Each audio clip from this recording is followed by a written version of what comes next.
आमच्या हातामध्ये फक्त तक्रार करणं एवढंच राहिलेलं आहे। आता आम्ही सगळ्यांनी भाषण ऐकली।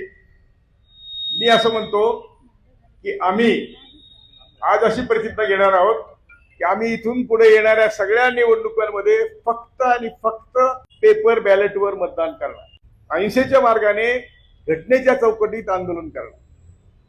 मी मगाशी सांगितलं की आम्ही आज जिवंत प्रेत झालेलो आहोत।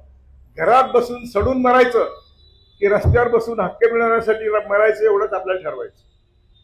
तेव्हा आता आपण एकच 2-4 वाक्याची प्रतिज्ञा आहे।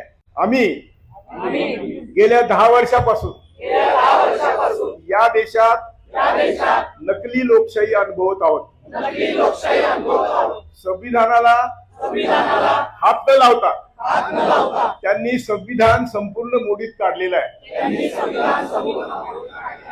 लोकशाही आणि संविधान जिवंत ठेवायचं असेल, आम्ही सर्व आज प्रतिज्ञा करतो, इथून पुढे होणाऱ्या कुठल्याही निवडणुकीत आम्ही फक्त बॅलेटवर मतदान करणार। हा आमचा निर्धार आहे।